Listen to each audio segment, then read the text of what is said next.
Não, eu tinha, por várias vezes já disse isso em algumas entrevistas que dei, eu sempre fui um apaixonado pelo futebol brasileiro e depois os meus 4 anos de Shakhtar fizeram-me conhecer a realidade do futebol brasileiro muito a fundo e sempre achei que poderia agregar alguma coisa ao futebol brasileiro, que tem coisas muito boas, mas tem outras que ainda não estão ao nível daquilo que nós fazemos na Europa. Ahm, e quando surgiu o convite de um clube como o Flamengo, ah, tu nem discutes os valores do contrato, não é? Essas coisas, porque é realmente uma dimensão que nós começámos a perceber desde que o Jesus veio para aqui, a dimensão que isto tem, e poder, no final da minha carreira, dizer que vivi por dentro um clube como este, não me fez pensar muito tempo. Para além do projeto que me foi, que é um projeto sólido, um projeto de consolidação, de uma profissionalização do clube em todas as áreas, e isso também me pesou, como é óbvio, mas o Flamengo, o nome Flamengo, faz com que tu não tenhas muitas dúvidas em aceitar. Realmente o Flamengo é um clube com uma dimensão, esta, para vocês entenderem, é um Benfica multiplicado por 40, não é? E tudo o que se passa no Flamengo tem uma repercussão enorme, uh, que também é algo que qualquer um de nós na Europa não está habituado. Por maior clube, eu trabalhei no Benfica, que é um dos maiores clubes da Europa, mas mesmo que fosse Real Madrid ou Barcelona, a repercussão, a dimensão do Flamengo não tem. É até difícil de explicar sem a experienciares, não é? Uhum. Portanto, e para estes 2 anos, são 2 anos de contrato, certo? Uhum. Para estes 2 anos, os objetivos que lhe propuseram foram o quê? Foi criar essa nova metodologia de formação, de scouting e ser campeão. Não é pouco, hein?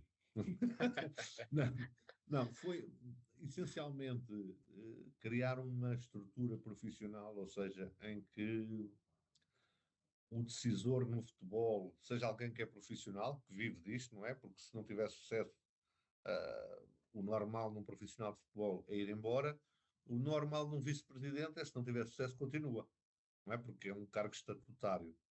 Um, e a grande ideia era ter alguém profissional que comande o futebol do clube e que seja responsável por todas as decisões que envolvem o futebol, que é algo que é quase único no Brasil.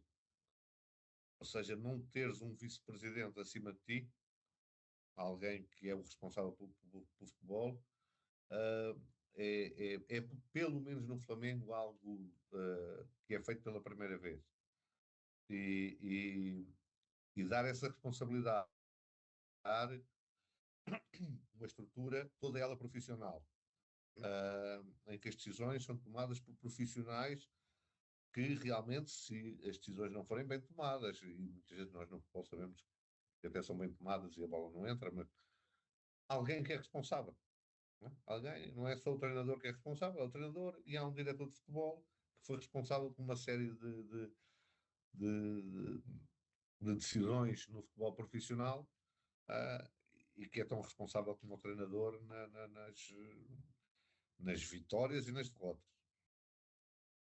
O fenómeno Jesus o legado de Jesus ainda é notório aí no Flamengo, não? É, é, é, é.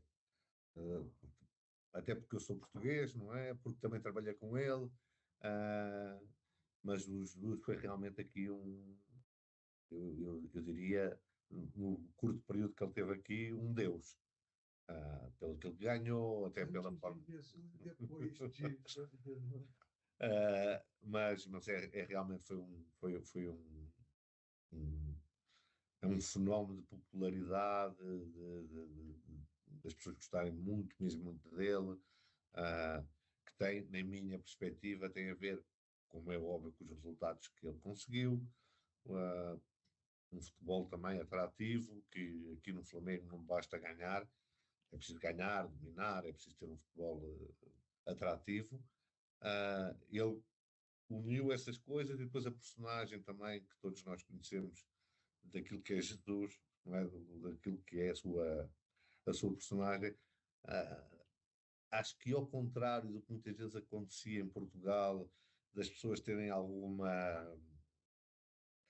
reticências à forma de ser do Jorge Jesus, aqui essa forma de estar do Jorge Jesus foi para lá partilhada pelos torcedores, pelas pessoas todas, porque achavam uma forma, era realmente uma forma diferente de comunicar, de atuar, e ele realmente tem aqui um lastro e um, um cartão de visita aqui que não tem, por exemplo, em Portugal. Já uma vez, tendo em conta que o Filipe Luís disse que o Jesus e o Simeone foram os treinadores que mais o marcaram, já uma vez vocês os três estiveram numa videochamada a falar entre os três, não? Até em Portugal, quando o Filipe esteve comigo em Sim. Portugal, fizemos uma videochamada para o Jorge Jesus e tivemos um bom tempo a conversar. Eu gostava. Eu não sou brasileiro, não tenho sentimento. Aliás, nós portugueses temos selecionadores que não são portugueses. Mas acho que também se tiver que ser um treinador estrangeiro ou é algum nome daqueles incontestáveis, como será um Ancelotti, um Guardiola ou o Jesus. Isto é o meu feeling, sem qualquer. Um campeão brasileiro era campeão em Portugal? Ora, vou dizer porque não gosto dessas coisas e muitas vezes até soar ridículo algumas coisas. Diria que, por exemplo, este Flamengo lutava pelo título em Portugal.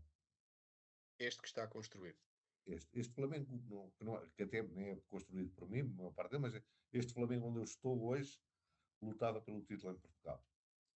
Com este treinador, Palmeiras do com Abel este, também? o Palmeiras do Palmeiras do Abel? Abel também, de uma forma diferente, tinha que se adaptar a jogar em relva natural. Mas eu acho que estas duas, três equipas lutariam pelo título em Portugal, lutariam em outros países, não andariam, até porque depois há uma questão de ritmo de jogo e isso que depois tu ganhas quando jogas na Europa, não é? Mas lutariam pelos primeiros lugares em muitas das ligas europeias. E o vice-versa também. Um Benfica, Sim, um Benfica, um sim. Sporting Isso é uma ideia, lutava para ser uma campeão. ideia que muitas vezes até aqui a mídia não tem, de achar que o Benfica, ou não sei o quê, o Benfica, um Porto, não digo estes agora, não, mas o melhor Benfica, o melhor Sporting, o melhor Porto lutariam aqui pelo título, isso eu não tenho dúvidas nenhuma. O que é que já o levou a adaptar-se a essas mesmas diferenças e o que é que também que já implementou da sua experiência na Europa? Uh, eu tenho essa característica, até por conhecer de diferentes realidades, mesmo dentro da Europa, não é? A Ucrânia não é a mesma coisa que a Grécia, ou a Grécia não é a mesma coisa que Portugal, e, e nós temos sempre também que nos adaptar a coisas que são culturais e que mudar essas coisas cria mais problemas do que soluções e vantagens. Em termos daquilo que eu acho que já acrescentei, que era algo que já tinha sido feito com o Jesus e se perdeu um pouco durante este período, o futebol é para as pessoas do futebol. O futebol é para as pessoas do futebol. Aqui dentro do centro de treinos só entram pessoas que realmente são necessárias estarem aqui, não há aqui mais ninguém. E isso era algo que aconteceu com o Jesus, mas que se perdeu nesse período até à minha chegada. Eu vi que o José, quando chegou aí, falou nisso, mas eram pessoas que eram convidados de mais de jogadores, de Desde mídias, ou quê? diretores, pronto, a parte estatutária do clube também é muito diferente do que é em Portugal ou na Europa, não é? O clube tem muitos vice-presidentes, muitos diretores, e toda a gente, como é óbvio, o futebol é aquilo que move as pessoas, gostava de estar envolvida. Por exemplo, diziam que era comum durante o intervalo dos jogos aparecer vice-presidentes que nada tinham a ver com o futebol, estarem ali também envolvidos naquela dinâmica do intervalo, ou do pós-jogo, ou do antes do jogo, Portanto, ou conviviam com os jogadores no intervalo, é isso? exatamente, e viajavam 30, 40 pessoas com a equipa que nada tinham a ver com a equipa, porque depois é o primo, o filho, a família, toda a gente ia ali com coisa que para nós não faz muito sentido, porque estamos habituados na Europa que as equipas de futebol profissionais sejam muito fechadas. uh, e pronto, essas foram medidas que foram implementadas logo desde o início, porque sabes que estas coisas não há compromisso, tem que ser desde o início. Uh, e, e, conseguimos, tenho o apoio do Presidente para tomar essas decisões. Uh, mas existem outras coisas que se calhar não vale a pena mexer, ou que se calhar, do ponto de vista cultural, é normal para eles e para nós não é. Estou a falar, por exemplo, do tipo de comida, eu às vezes vejo algum tipo de comida no pré-jogo, né? Que não é normal tu teres na Europa, mas aqui é normal, ou seja, se tu retirares aquilo, tu tens mais problemas do que ganhos, não é? Ou seja, aqui o feijão com arroz, se calhar, não seria permitido, e aí. Exatamente, aqui o feijão com arroz é diário. Na Europa, se colocasses feijão com arroz num pré-jogo, ninguém comeria, nem ninguém se lembraria de colocar isso no.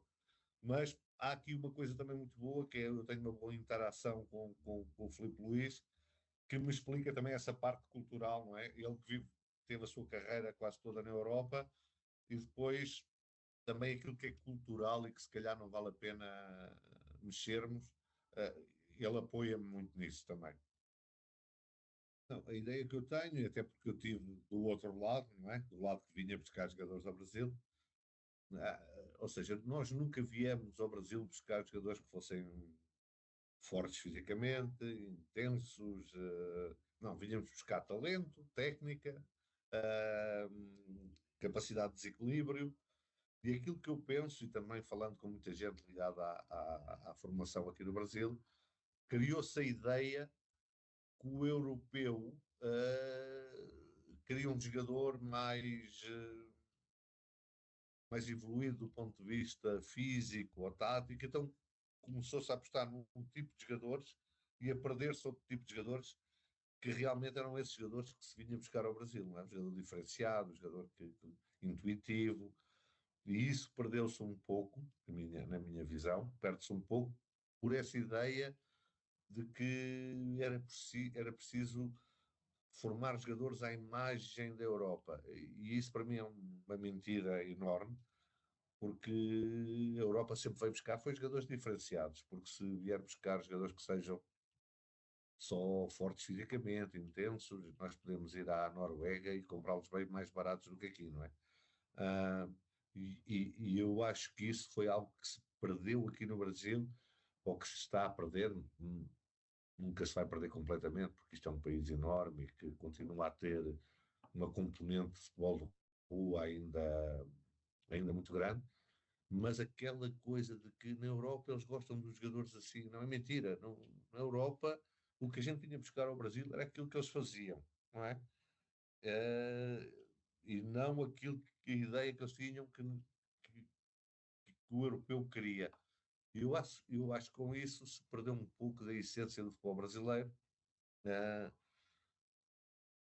até com alguma repercussão a nível das seleções jovens, e não falo da seleção maior, mas se calhar também, mas das seleções jovens, Ganha nada há 20 hoje, anos, não é? e não se vê tanta, pior do que não ganhar, não se vê tanta qualidade como se via, sei lá, se eu comparar a seleção daquela geração de 2000, 99, 2001, 2002, que era cheio de talentos, em que eu fui buscar alguns jogadores até para o Shakhtar, e onde aparecem Vinícius, Rodrigos.